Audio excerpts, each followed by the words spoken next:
तुम दास नहीं, तुम्हारा काल हूं मैं ही हूं सम्राट चंद्रवर्धन मौर्य और महारानी मोरा का पुत्र, पिपली वन का राजकुमार चंद्रगुप्त मौर्य। चंद्रगुप्त मौर्य।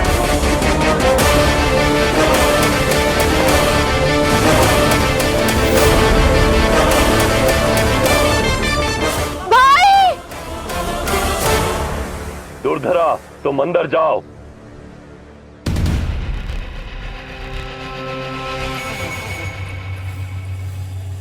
आज मेरे इस सत्य के उद्घाटित होने पर आप आहत है राजकुमारी, किंतु जिस दिन आपके समक्ष आपके भाई का काला सत्य प्रकट होगा, तब आपको आभास होगा कि आज मैं जो भी कर रहा हूं वही उचित है।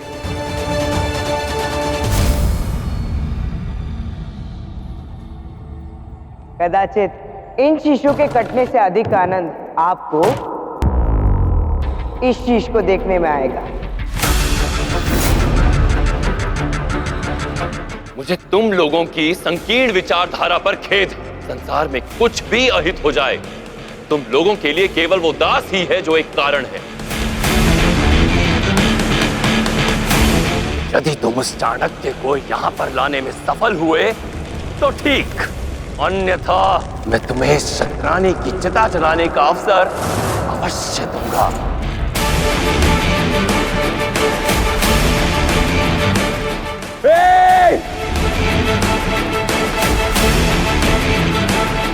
जिस शिखा का तूने आज अपमान किया, मैं उसी शिखा की शपथ लेता हूं कि तेरे नंद वंश का समूल नाश कर दूंगा। धनानंद, तुझे इस सिंहासन से उखाड़ कर यहाँ एक योग्य शासक को बिठाऊंगा। योग्य शासक को बिठाऊंगा।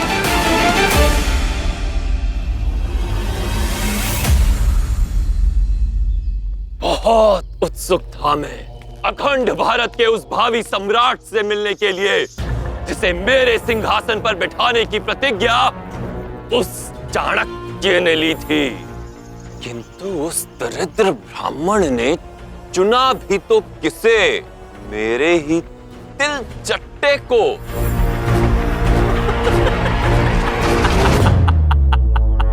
किंतु उस मूर्ख ब्राह्मण से और अपेक्षा भी क्या की जा सकती है?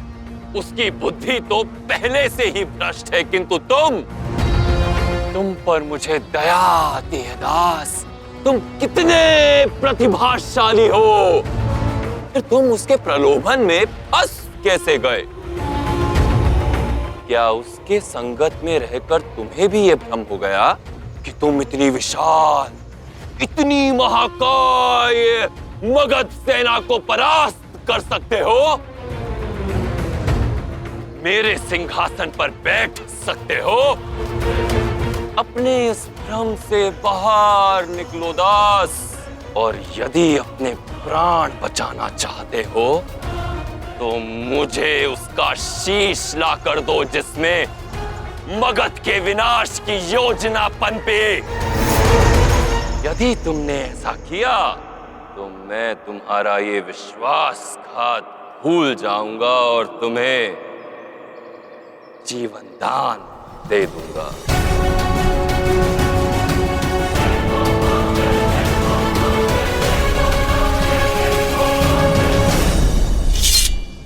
इससे पहले कि मैं अपना मन बदलूं और तुम्हें मौत के घाट उतार दूं, उसका शीश लेकर आओ दास।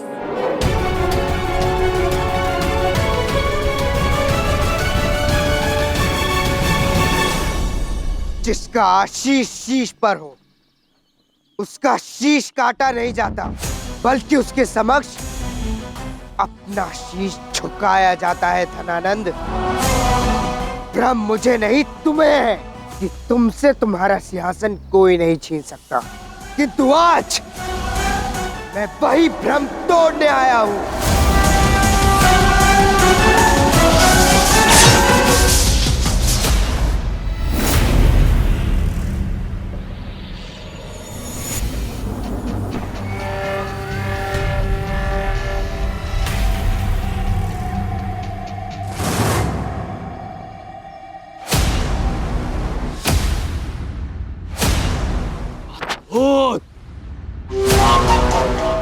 मैंने ये पाश महामात्य को ना देकर तुम्हें दिया,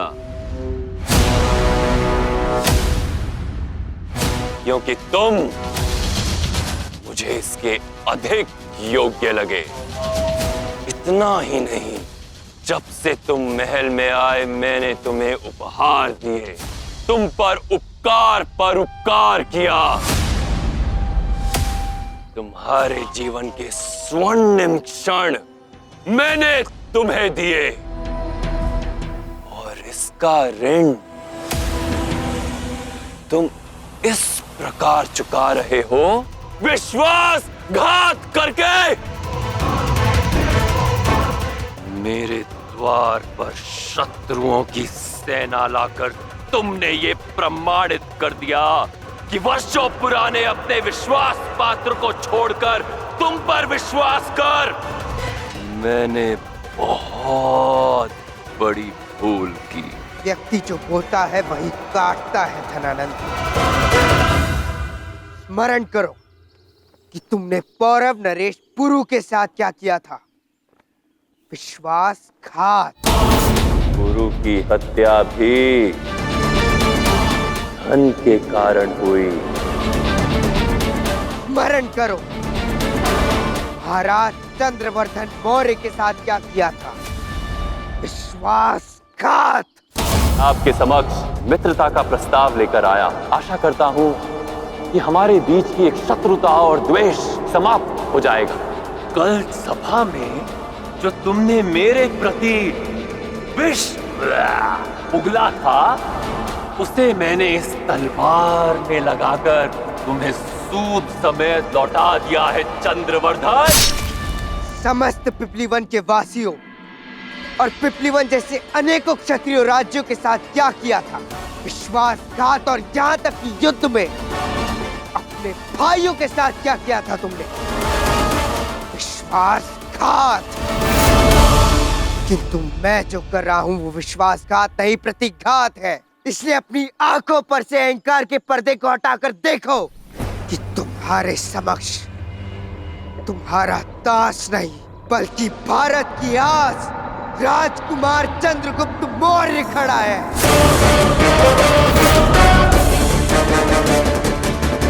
उस पिपलीवन का राजकुमार जिससे तुमने उसका सब कुछ छीन लिया था। माता, पिता, राज्य, स्वतंत्रता, जीने का अधिकार और सम्मान, सब कुछ। तुम्हारे समक्ष वो पुत्र खड़ा है जिसके पिता की तुमने निर्मम हत्या की थी, जिसकी मां को दासी बनाकर उसे अपमानित करते रहे। तुम्हारे समक्ष वो शिष्य खड़ा है जिसके गुरु का तुमने मान भंग किया था धनानंद। तू केवल एक माटी का कण है जो किनारे पर रहकर मेरी चरण वंदना तो कर सकता है, किंतु यदि मार्ग में आया तो बहा दिया जाएगा। और वो भी केवल इसीलिए कि वो भारत को एक स्वर्णिम इतिहास देना चाहते थे। वो तुम ही हो जिसने विश्वासघात किया इस मातृभूमि से। वो मातृभूमि जिससे तुम्हारा स्वार्थ कभी स्वतंत्र ही नहीं होने देना चाहता। तुमसे तुम्हारी प्रत्येक छल का प्रतिकार लूंगा मैं। प्रतिकार। दासत्व की बेड़ियां तो टूट गई, किंतु अब भी तुम मूर्खता की बेड़ियों में फंसे हो दास। महामात्य, हे महामहिम, मूरा कहाँ है? अपने पति को अपनी आंखों के समक्ष मरता देखा था ना उसने?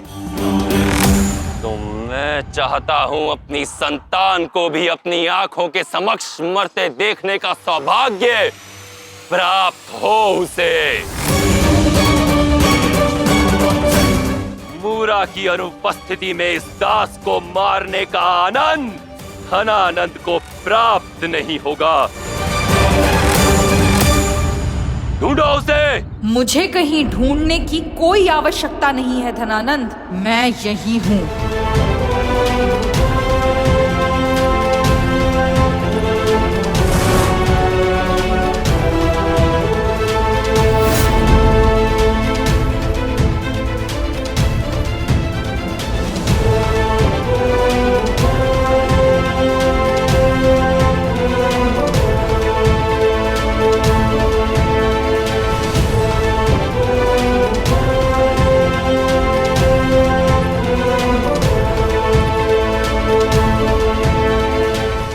छुपी का खेल अब बहुत हो गया धनानंद। अब मगध के क्षितिज पर एक नया सवेरा होगा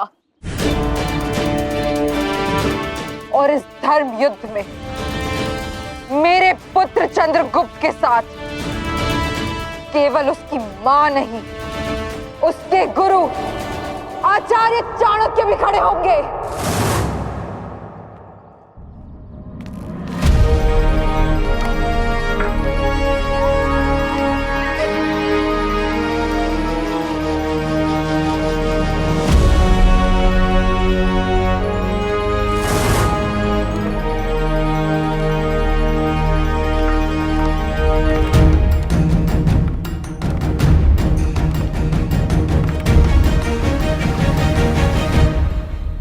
आशा करता हूं कि तुम सज्ज हो धनानंद, क्योंकि आज युद्ध है धर्म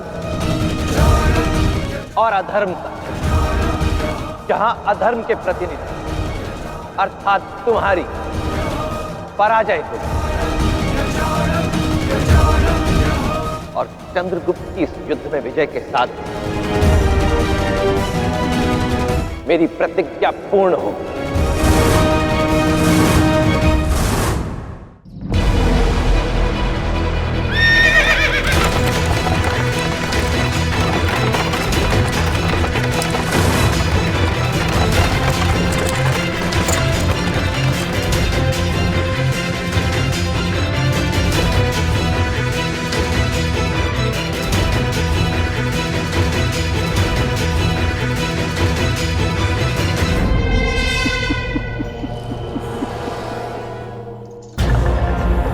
आज मेरे 3 सबसे बड़े शत्रु मेरे समक्ष खड़े हैं। महामाते, आज का दिन मगध के इतिहास में अंकित कर लिया जाए, क्योंकि आज का दिन सदैव मगध उत्सव मनाएगा, क्योंकि आज के दिन मगधपति सम्राट धनानंद अपने तीनों शत्रुओं का अंत करेगा। संहार! आक्रमण! आक्रमण!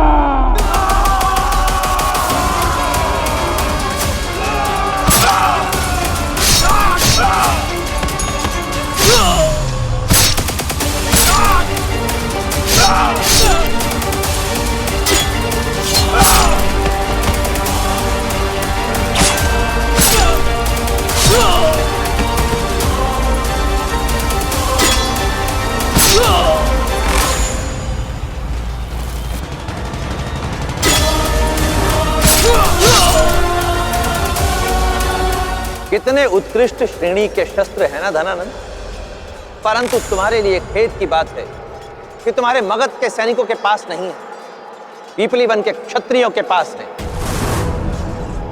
केवल उत्तम श्रेणी के शस्त्र खरीदकर ही स्वयं को बलि समझने वाला तुम्हारी भांति मूर्ख होता है धनानंद।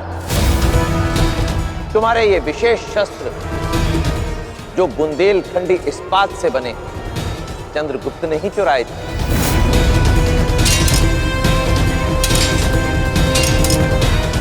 और उन्हीं शस्त्रों से अपने पीपली वन के क्षत्रियों को सशक्त किया है।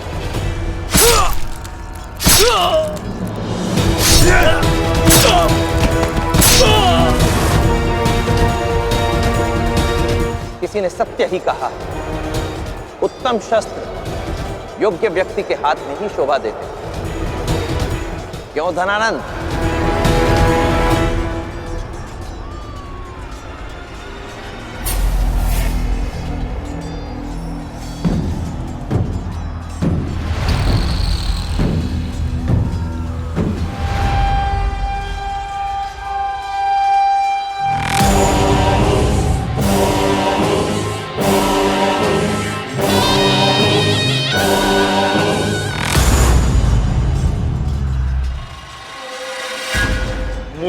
वो होता है चाणक्य, जो उसके साथ छल करने के विषय में सोचते हैं, जो छल विद्या में उनका गुरु है।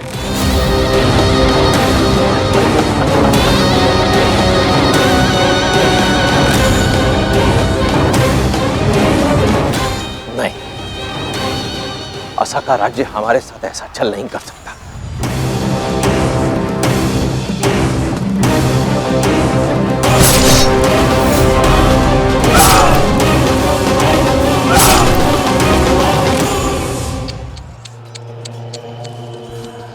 तुमसे पहले ही मैं असाका नरेश वज्रबाहु से संधि कर चुका था चाणक्य। मेरी सोच को ललकारा था ना तुमने? अब देखो, तुमसे 100 कदम आगे की सोच रखी है मैंने। अब ना तुम्हारी प्रतिज्ञा पूर्ण होगी और ना ही बचेगा तुम्हारा भावी सम्राट। वध कर दो सबका।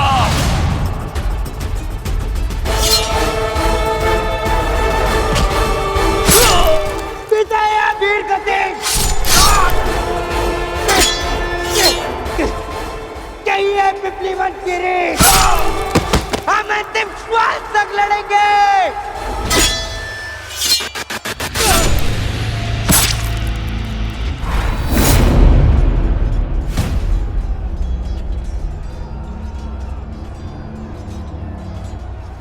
हमारे साथ ये छल क्यों असाका नरेश?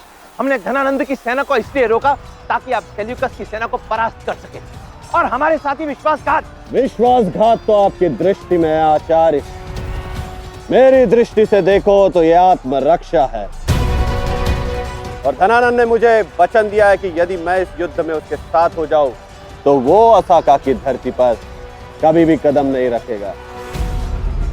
और आप कदाचित ये भूल रहे कि एक शासक होने के नाते मेरे लिए मेरी प्रजा ही सर्वोपरि है। आपके स्वप्न के लिए पिपलीवन की तरह मैं अपने राज्य, अपनी प्रजा का नाश नहीं कर सकता आचार्य। आगे बढ़ो, आप मूर्खता कर रहे हैं वज्रबाहु।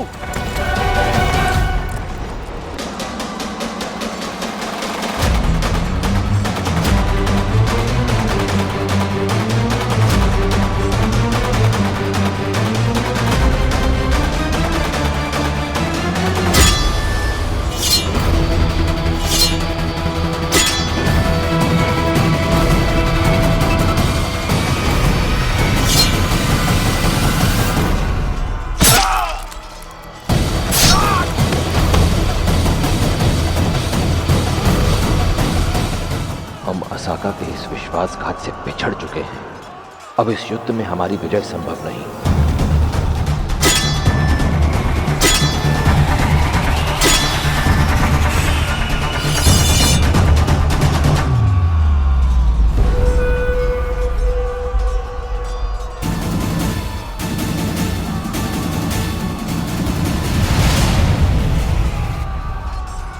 चंद्रगुप्त पर विष का प्रभाव बहुत बढ़ रहा है, हमें पीछे हटना ही होगा।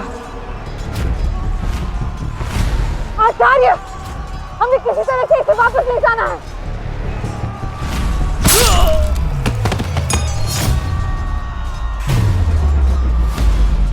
पिपलीवन के क्षत्रियों, पीछे हटो। नहीं आचार्य, अब मैं नहीं लौटूंगा। अब या तो विजय प्राप्त होगी या फिर वीर गति। आओ दास, अपनी मृत्यु की ओर आओ।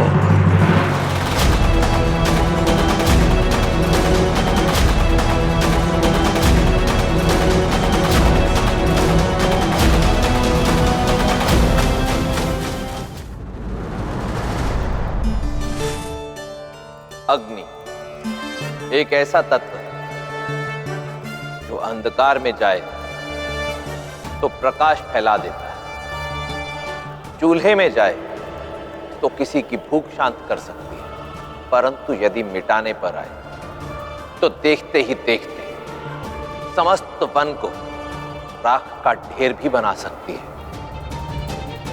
अंतर है तो केवल उपयोग के दृष्टिकोण का। अर्थात कोई भी वस्तु अपने आप में अच्छी या बुरी नहीं होती। व्यक्ति किस मंशा से उसका उपयोग करता है वही निर्धारित करता है कि वो वस्तु हमें अच्छा परिणाम देगी या बुरा। इसलिए केवल साधन ही नहीं, भावना का चयन भी अत्यंत महत्वपूर्ण है। नीतियां मेरी, नियति आपकी।